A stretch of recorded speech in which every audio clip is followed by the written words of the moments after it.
Anyway, I'm Catered, president of Land Trust. Really thank you for all showing up today. Felt it was a pretty successful boat ride and house tour. Meal was excellent. This is our primary event of the year. Our other event that's kind of our signatures, we have a writing competition and partnership with the Herald Republican. I'd like to thank them. Then also, big thanks go out today to, of course, Tom Cochran, who's going to do our presentation. Elton Powers, who really organized getting the boats together and doing the script for the docents. And of course, Don and Margot Reed, who invited us into their house today. And just really can't express my appreciation enough.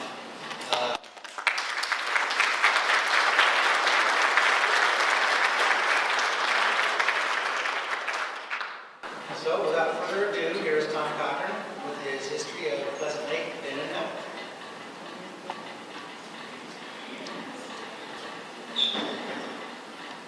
Like I said, my name is Tom Cochran.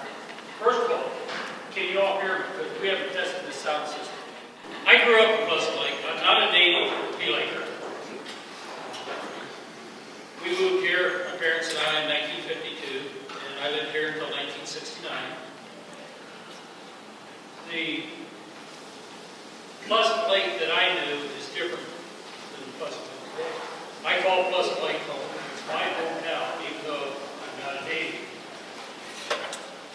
I still have connections here, and up until just a couple years ago, I still had property here. We sold it. It seemed like all I got done was talk here and mow grass and go back to Fort Wayne where I currently live. But what I'm going to do today is make a little short presentation. I've been told to kind of stretch it out a little bit. Basically on the history of Pleasant Lake, a then and now type presentation. There's more then photographs than there are of the now photographs. Most of you took the boat tours. I guess some of you may have taken a walking tour. And some of you live here. So you know what the now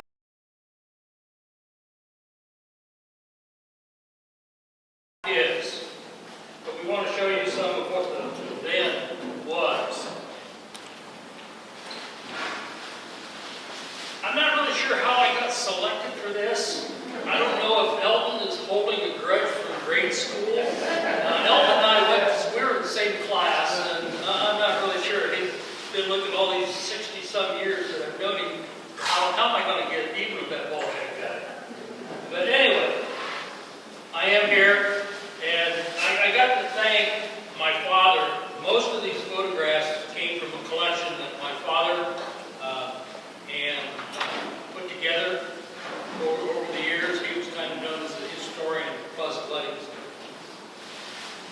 This whole area, northeast Indiana, southern Michigan, northwest Ohio, was home to the Potawatomi Indians before the white man came. They had a name for this town, and you see it right there, Nipcondish. And that meant Pleasant Waters. And when the white man got here, he changed it to Pleasant Lake. The first white settlers showed up around 1835. They were mainly hunters and trappers, fur traders. That's how they provided clothing, food, and shelter for their families. This is an actual photograph of somebody's deer harvest. It wasn't in 1835, and tell by the clothing it was more like maybe a 1910 or something like that, because that's where I used the slide. This is a photograph of a 1935 reproduction of an 1835 cabin. It was built on the school grounds here in Pleasant Lake. This roof is made from logs that were found in Carteret Road, just north of town, about where the fish hatchery, just across the bridge on Old US Highway 27.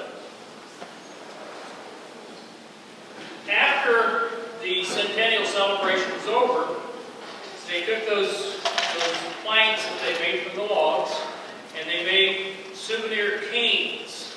I personally have 2 of those canes, and I know several other people here in town have those. It's a pretty common souvenir from the centennial.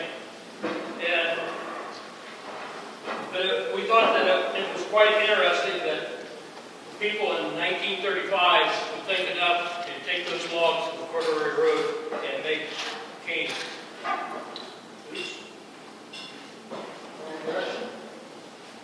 This is an 1880 plat map, and Elton and I earlier today had quite a discussion about this map. There's 2 features on here that I want to point out to you. You'll notice this little stream connecting Pleasant Lake and Long Lake. And also, this is Pigeon Creek here. You'll notice it takes a sharp right-hand turn and goes north.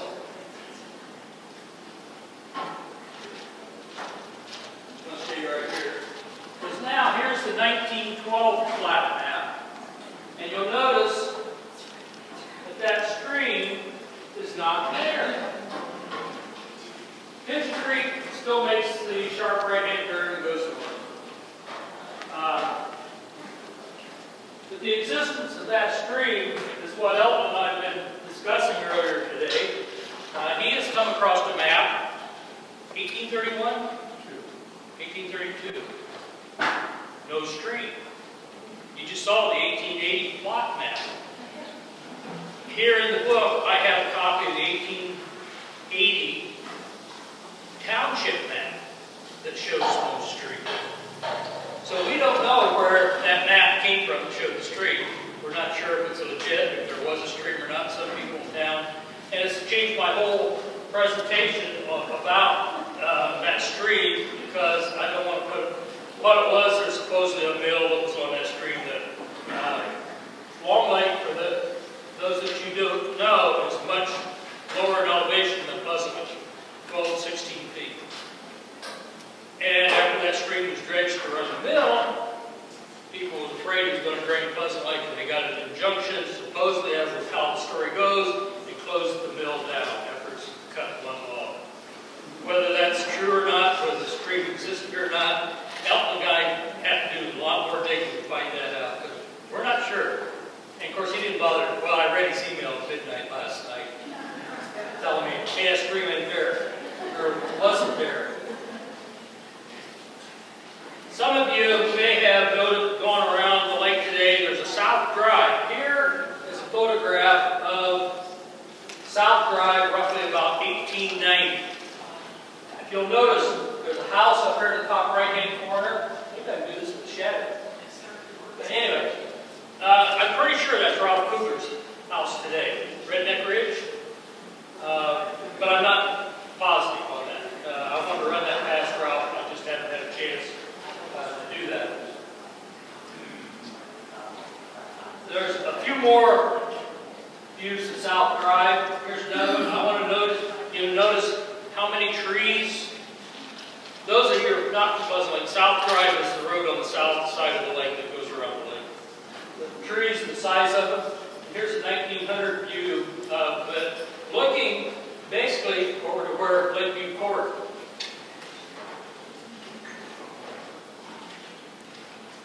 We got some views of the lake itself. This is the west end of the lake, and this pretty much is a photograph of the poster. Right here is Van Orton House.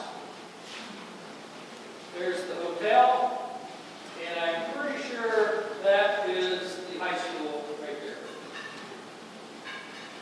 The high school is a little hard to see because of the trees, but the Van Orton House and the hotel are pretty, you can see them pretty good. Here's the middle and east end of the lake, looking north. That is the trees there on the left. That's what they call the grove. And we'll talk about that a little bit later. Why is this going the wrong direction? And the cove. And you'll notice that cove, that today it is much larger than this photograph of 1900. Now, I want to point out some of these dates. Some of these dates aren't exact. They're more 1900-ish. We couldn't nail down the exact exact date of some of them, but when I could, I had it on there. Someplace in the middle 60s, we lived just right straight across it. Actually, well, where the post office is at today, my father and I built that building, and that's where we lived in an apartment under what's now the post office. But straight across was the cove. In the middle 60s, a large portion of ground collapsed, and the cove almost doubled in size from this photograph.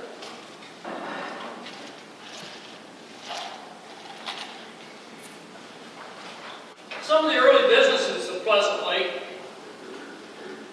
especially in the first part of the 20th century, created Pleasant Lake to become the economic center of South Central Steuben County. In 1885, this is from the 1885 Atlas, there was 2 dry goods stores, 1 hardware store, 2 grocery stores, 2 drug stores, a furniture store, a livery stable, 2 jewelry stores, 1 hotel, 1 flour mill, 5 blacksmith shops, a wagon shop, 1 saloon, 1 photographer, 2 ice businesses, and 2 physicians.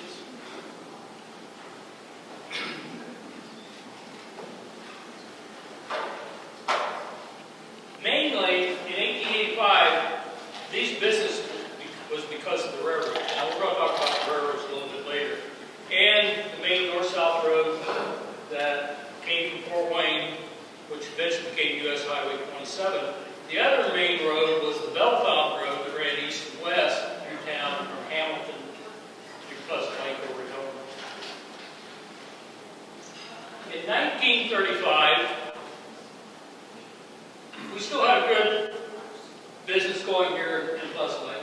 There were still 2 grocery stores. At one point, that did expand to 3, but in 35 anyway, there was 2. 2 barber shops, 2 restaurants, 2 pool halls, 6 auto service stations.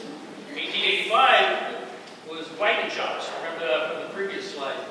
1 hardware store, 1 drugstore, 1 produce station, a blacksmith shop, a lumber yard, a burial vault company, and in the slide that showed that was running on the laptop on the white table there was a photograph of one of their burial vaults. Who would want to take that? Somebody did. A bank. That bank opened in 1914, and it closed sometime in the Depression. Not sure exactly when it was. I do have a canceled check that was dated 1928 from that bank, so it did make it past the 1935 date. 1 elevator mill and 1 gas and oil distribution company. Now I'm going to jump to the 1950s and 60s, and this is going to be, UP Lakers out here, your opportunity to correct me, because I created this slide pretty much from memory, and my memory's getting too bad. But there were still 2 grocery stores, 1 barber shop, a greenhouse, a truck stop, 3 restaurants. One of those restaurants was part of the truck stop. A concrete block vault and septic tank business. See how the burial vault expanded into septic tanks. I don't know if there's a connection, but anyway. Motel and cabins, courtesy of their house. Fish hatchery, antique store, several hairdressers and beauty shops, a department store, said to be the best department store in the county, Rangeburg. Army-Navy surplus store, a hardware store, a lumber yard, 3 full-service auto service stations, 1 bait and tackle, firearms and cabin, a camping center with snowmobiles, fishing tackle, a doctor's office, a drugstore, and 1 farm bureau co-op mill. Now, just as a footnote, not all of these existed at the same time. Like the camping center, snowmobile, that was my dad's store. That didn't come into existence until 1967. So, not all of those existed at the same time. That's why it says 1950s and 60s. The big thing for Pleasant Lake was the coming of the railroads. In 1870, the Fort Wayne-Jackson-Saginaw Railroad was built from Jackson, Michigan to Fort becoming the railroad, new industry came to Pleasant Lake, namely the ice industry, tourism, and later on the gravel operation.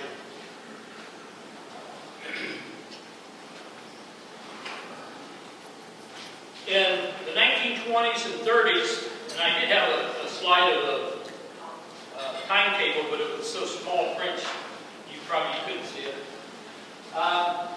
There was 6 trains a day stopped at Pleasant Lake. 3 in the morning, 3 northbound, 3 southbound. 4 of those trains were strictly passenger trains. The other 2 was a combination passenger and freight. They had passengers, they didn't, well, it was just strictly a freight. And this next slide, we were just talking about this at the table. In 1908, Christmas Eve, there was a great train wreck. It was about 1.5 miles north of town and where the former Steubenville used to be. Train number 414 of the Lakeshore Railroad was doing about 60 miles an hour out of Angola. He had to get stopped before he got to the station at Pleasant Lake, but it jumped the tracks. There was never an official cause of the accident. There were several theories going around. At that time, there was a spur going into the gravel operation, and several people said that switch was open. Other people said the train was going too fast for the conditions of the track, and that's what caused it to leave the track. But the main thing was that there was never a cause determined, and therefore the railroad was not held liable because there was no cause found. Luckily, there was no deaths incurred, but there was several severe injuries incurred. Just a little, and I guess this was part of I was just told this is part of a display that's at the library right now, or was? The Grove. We talked about this earlier. This is the result of the trains stopping at Pleasant Lake. Pleasant Lake was the first lake of any size on the railroad north of Fort Wayne. Now, granted, Pleasant Lake's only 54 acres. There's an argument as to it was much larger back then than it is now because a lot of water is drained out because of that stream that we don't know is there or not. But that's another story. But people knew of Lake James. They knew of Crooked Lake, clearly, but there was no way to get there. The roads, if they existed, were practically impassable. You just couldn't get there. Then the railroads came along, and like I said, this was the first lake of any size north of Fort Wayne. This is a photograph of the Grove. You remember on the poster, there's a paddle-wheel boat on that poster. That was the SS Hooper.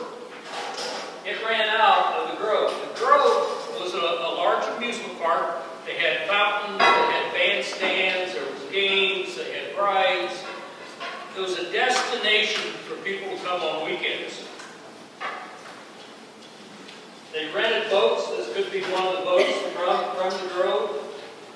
But it was the reason that many people came to Pleasant Lake. And this is the hotel they stayed in, the Lakeside Hotel. It's no longer there. It was basically across the street, just from the train station. There was also another hotel out on Long Lake, Hotel Hoffman, out on Long Lake, and it was known for its Sunday fish dinners. People would come to Pleasant Lake just to go out to Hotel Hoffman for the fish dinners.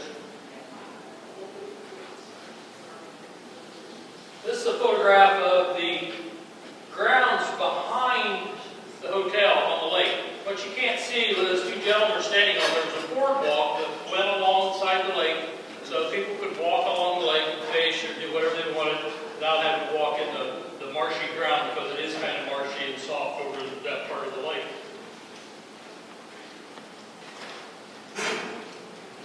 Music and dance was a huge part of Pleasant Lake's history, and it still is today. In the summer and winter months, there was Chautauquas held, a lot of them in the grove. Large circus tents were put up. As many as 1,000 people will come for the Chautauquas.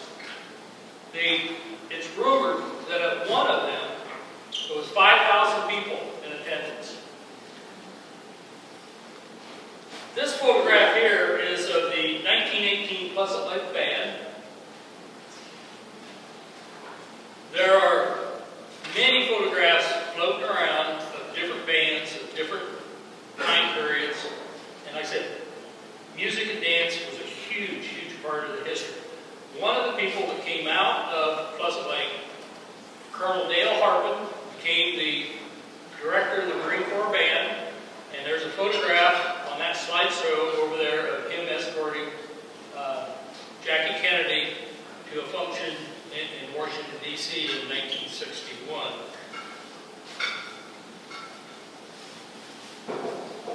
As mentioned before, the ice business. The Ransburg brothers built the first ice house. It wasn't on Pleasant Lake, it was actually on Long Lake, on the far east end of Long Lake. Their ice and a small operation ran by Eugene Aldridge that was on the southwest corner of Pleasant Lake, supplied ice to Pleasant Lake, Angola, Hamilton, Ashley, Auburn, Fort Wayne, rumored even as far away as Peru. But that was before the railroads came. So they had to do it by horse and wagon. And like I said before, the roads were practically impassable. So they didn't really branch out very far. In 1870, Mr. Jacob Van Orden came to town. He opened a flour mill, actually. He also got into the ice business. And he started supplying ice to bigger cities. Fort Wayne, Indianapolis, Cincinnati, Louisville. This is a photograph of his ice houses on the west side of the west end of the lake, just across from the railroad tracks. Some of those foundations are still there, and you can't see them.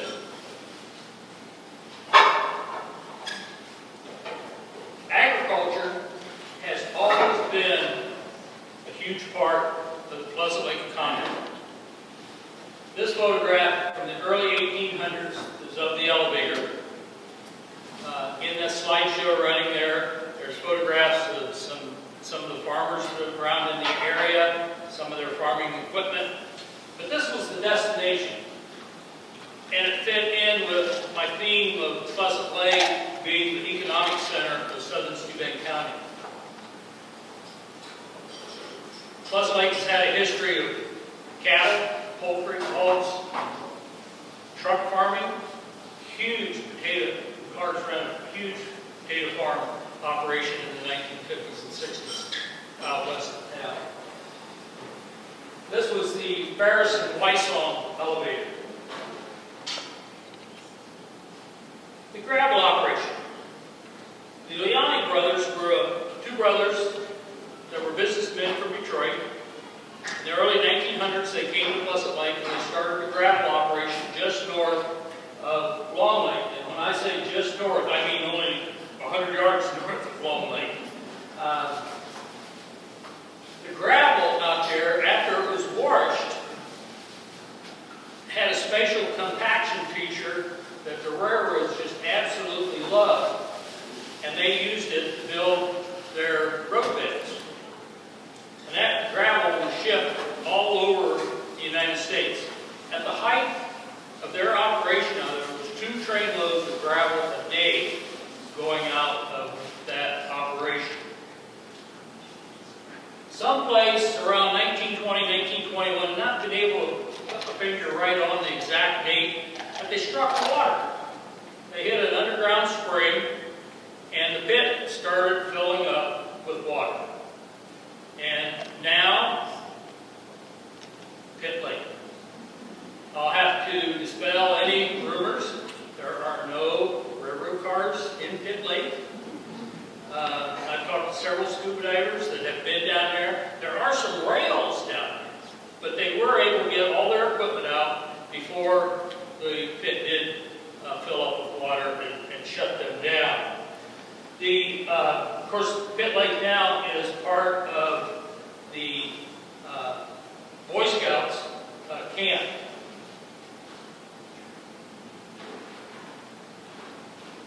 The gravel operation created Sand Hill. Sand Hill, I'm sure you native Pleasant Lakers have slid down that sand hill many a time on cardboard in the summer and on toboggans in the winter.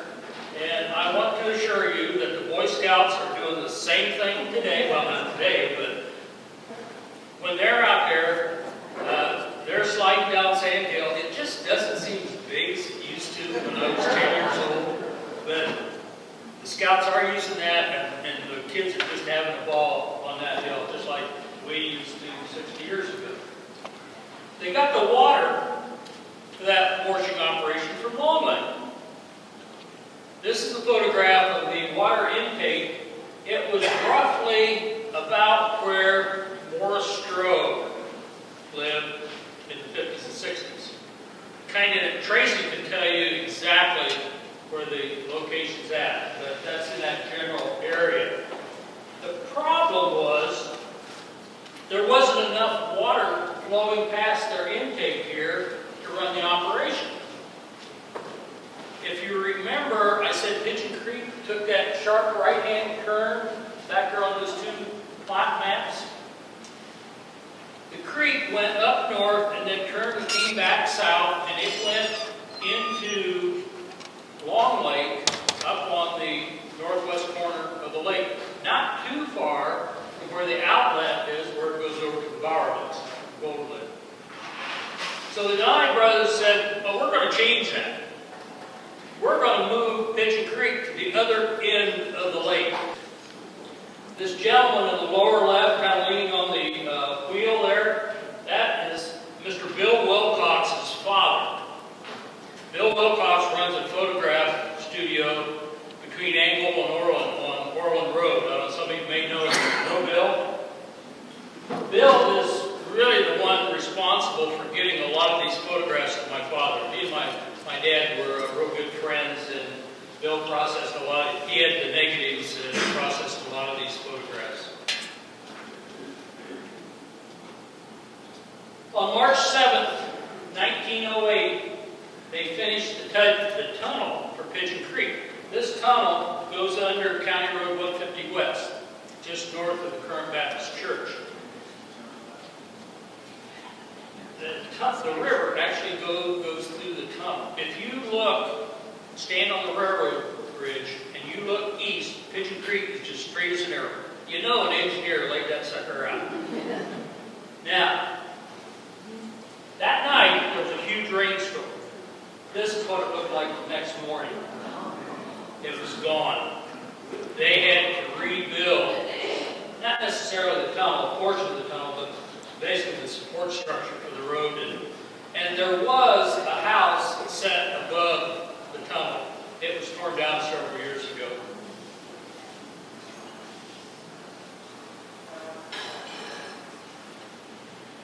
During the 1930s, Gerald Fuller was quite an entrepreneur here in Pleasant Lake, and he started Fuller Oil and Gas Company, and these were his storage tanks. Of course, the oil and gasoline came to him by river.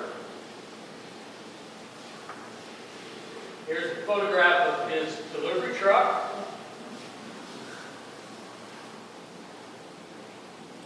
Now we're just going to get into some photographs of town around that time of the year.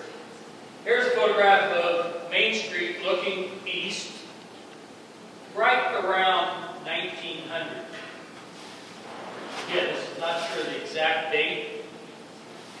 Some of you may have seen a lot of these. There's a lot of these photographs floating around on the internet. And I know of at least 3 people here in town that have as many, if not more, photographs than I do. This is John O. Matson Hardware Store. It later became the Lion Hardware Store and then the Moore Hardware Store. is down, right down below the hill down here, where Stern building's at now. But I have several items in my display of Pleasant Lake that are labeled John O. Madsen Hardware Store. Here's the south side of Main Street.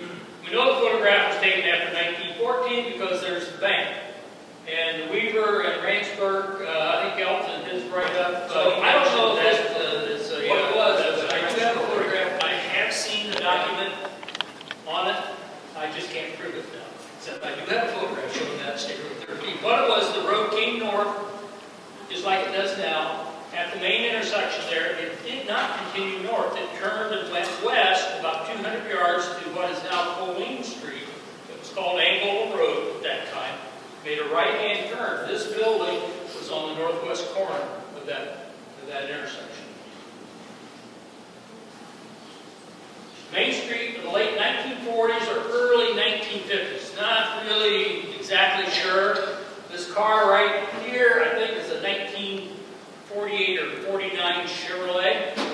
What I want to point out, and I'm going to have to go back here to the computer, is the sign, top left, or top right, excuse me, right here. Chevrolet dealership. Pleasant Lake had a Chevrolet dealership. Gerald Fuller Garage. Not only was he a Chevrolet dealer, he was a Standard Oil service station. And if I can get this, now is what I wanted to go backwards. Watch it probably won't. Oh, this is what I'm going to do. I don't know if you can see it. That's not a Standard Oil. Remember I said Gerald Fuller was delivering oil? That's a city service sign above the station. So I don't know where he's getting his gasoline. One we've got city service, and then we've got Standard Oil. So you can see Pleasant Lake was a thriving economy. They had a new car dealership. Schools.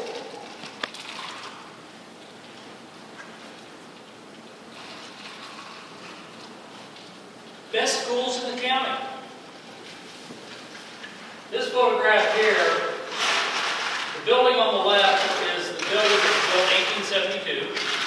The building on the right is the 1895 school. These were not the first schools. First school, I've seen three different dates. I've seen 1834, 1835, and 1836. But the one thing that they do say that it was in Steubenville, and Lucy Avery was the first teacher. So what's the exact date? I went with 1836 because I've seen that more often than I've seen the other two dates. So that's the reason there. But those were the first two, or the first two buildings actually in Pleasant Lake.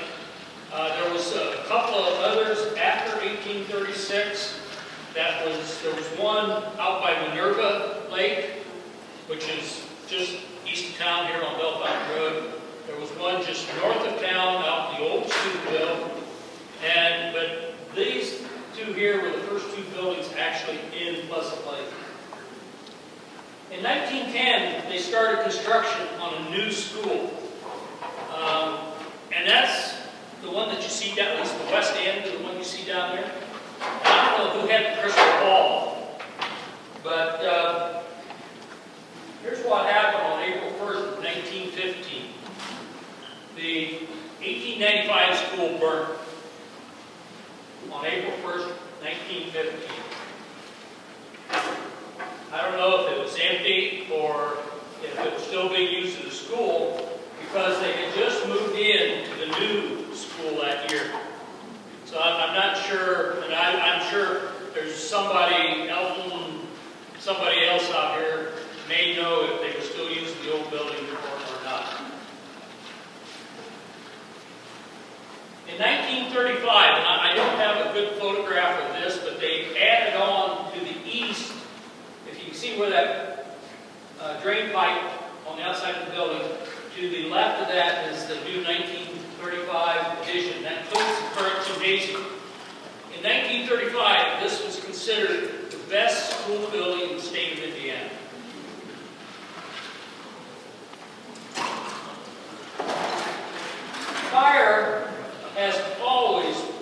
played a huge role in the Pleasant Lake history and economy. This photograph is again undated, but it was taken sometime in the 1930s. The building behind it was the fire department up until the early 70s. They expanded it, and I think I may have a photograph when we get into the now of what that building is. Still there, what it currently looks at. But remember I talked about mills, sawmills, and flour mills? Just about every one of them burned down. That was a common problem in the 1800s, was fire in these mills. Fuel delivery truck caught fire in the 1960s at the truck stop I mentioned. The Farm Bureau Co-op, we talked about the feed mill, that burnt down in 1969.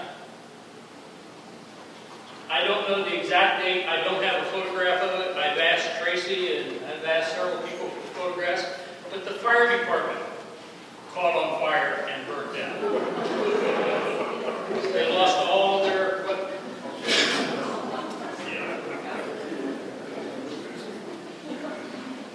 So you can see, fire has always played a huge role in Pleasant Lake. Now I'm going to get into the now part. You can't stop change. It's inevitable. Seasons change, people change, everything changes.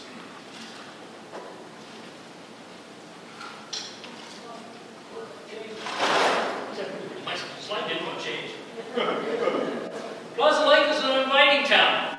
They got signs on the roads coming into town. Welcome to Pleasant Lake. We want you here.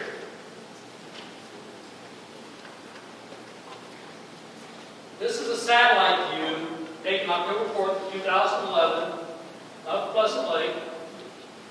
Pretty much looks just like those plat maps, except the east end is more developed. You see where US 27, instead of old US 27, instead of coming up, making the left turn, and then going north again, how it goes on past and straightened that, took that corner off there. But it's pretty much like it was in the early photographs that we looked at. Here's a photograph of the school. It has received extensive recognitions from the state. Some of the awards include the Indiana Buddy System for a technology grant, Indiana 2000 designation, Indiana Blue Ribbon School, 4-star school award, and there's a sign as you come into town telling you, hey, our elementary school is a 4-star elementary school. In 2001, 2002, designated Pleasant Lake Elementary School the top 25% of all schools in the state for achievement in language, arts, math, and attendance. You can give most of this credit to the metro schools of Steuben County, because they recognized how great a community Pleasant Lake was, and there should be a school here. They could have closed this building up years ago and bused all the kids into the elementary schools in Angola, but they didn't. They maintained this building, they kept it up to shape, and that's a testament to the people that live here. Again, a beach.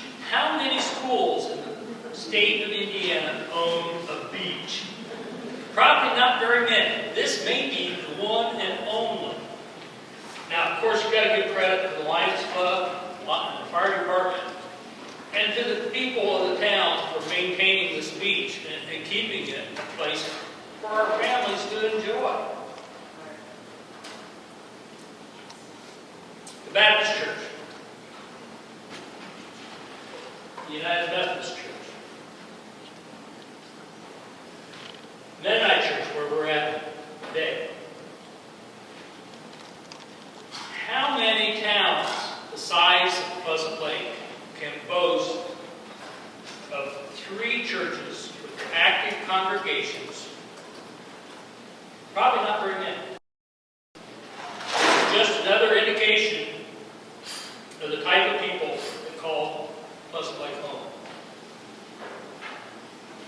It's also an indication of their upbringing.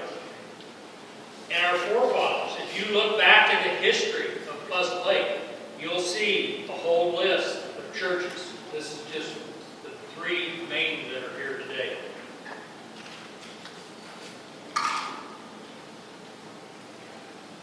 Fire department. As it looks today, of course, it's not Pleasant Lake, it's Steuben Township. Volunteers, one of the best volunteer fire departments in the area. The convenience store, someplace where you go buy your milk, bread, buy your gas, and you don't have to run into Angola. Granted, it's not the Hyman 66 station that it was years ago. You can't get your oil change there anymore, but you can probably buy oil and change it yourself. This is actually the largest employer in town in the months of June, July, and August. There's roughly between 50 and 60 full-time employees there in those months running the Boy Scout camp. I have personal knowledge of that. I'm there every Monday as a volunteer for roughly about 8 to 10 hours. That became the Boy Scout camp in 1967. This would never have happened any time in our lifetime, but 5 farms became available for purchase at the exact same time. Boy Scout Council, Anti-Wayne Area Council, decided that they had outgrown Camp Big Island on Sylvan. And they managed to purchase those 5 farms, roughly about 1,200 acres, and improve it every year. This year was by far our best year in scouting camping that we've ever had at Anthony Scout Reservation. We had over 1,000 boys and their leaders there this summer. What do those boys and leaders do? They buy gas at that convenience store. Those 50 to 60 employees, they buy gas at the convenience store. They buy their snacks and other things. They buy postage at the post office and mail their letters home. I want to tell you that how many of you remember the beach at Pitt Lake? Best swimming hole around, wasn't it? That's the swimming hole for the scout camp. They recognize that, and that's where the scouts swim. How many remember the rope swing at Pitt Lake? Now it gets drones. Unfortunately, the rope swing is not there. About 10 years ago, a storm blew that tree down, and we lost the rope swing. But thanks to Boy Scout Troop Number 2, St. Vincent's in Fort Wayne, they donated enough money for the scouts to construct a platform on the other side of the lake, right beside the beach. And there are 2 rope swings there now that get used every day. So just to let you know, it's still there and it's still being enjoyed and creating memories just like the memories, well, maybe not just like the memories you had at the old beach. What went on there, those are other stories. Largest employer in town for 3 months out of the year. The other 9 months, there's 1 employer there and about 15 or so volunteers that help maintain the camp. Steuben Township Park offers a community a great ball diamond. I remember when that ball diamond was built. Probably a lot of you do too. But now there's a pavilion. If the water was higher on Long Lake, there would be 2 boat ramps. But right now you've got to go quite a ways out before you find any water in Long Lake. But they are there. Main Street looking west. Main Street looking east. I intentionally am not showing a lot of empty business sites downtown. You know what they look like. Remember those photographs of South Drive I had at the start of the presentation? There it is today. You can't see Ralph's house, but it's there in those trees on the right, not the extreme right, kind of sits there. State Street, basically from the Baptist Church looking east. When Elf and I was growing up, we called it Back Street. The official name now is State Street. East Railroad Street. I had a photograph of West Railroad Street, but I lost it. I don't know what happened to it, so it's not there. County Road 150 west, looking north off of South Drive. What I'm getting at, you're seeing a lot of houses. You're not seeing a lot of businesses. The lake itself, still a great place to go swimming. The old swimming hole.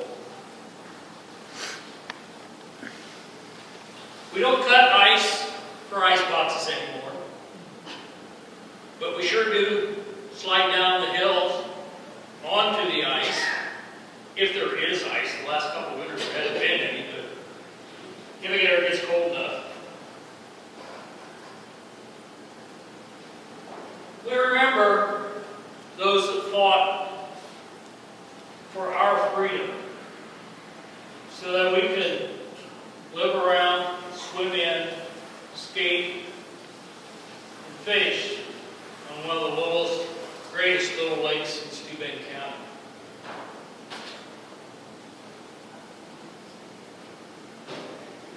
Pleasant Lake has changed. It's no longer the commerce center that it once enjoyed.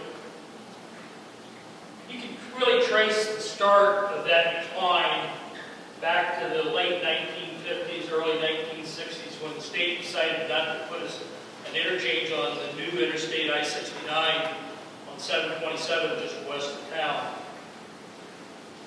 But by that time, the town had already lost its high school. But it still had a solid commerce base. Today, Pleasant Lake is a bedroom community.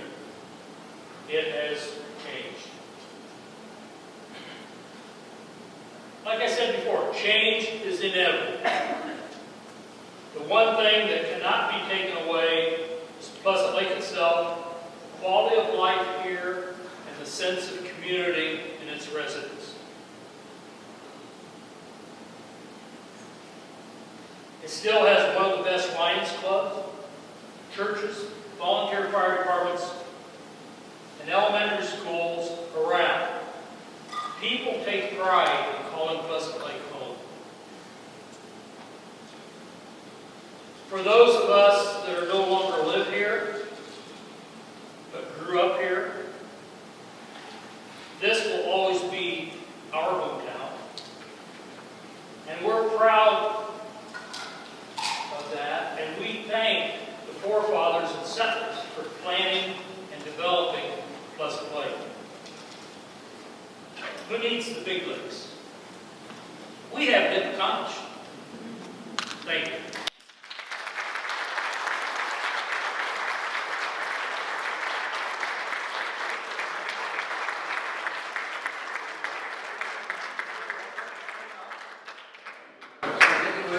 For all your hard work. It's a lot of hard work, I know, I did it for Jefferson. Thank you. Normally, this is the only one we give out, but we've had extra volunteers this year. So we would also like to present one to the Reeds for letting them open up your house.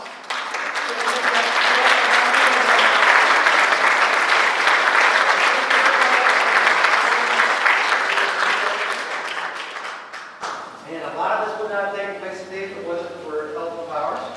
So let me get yours.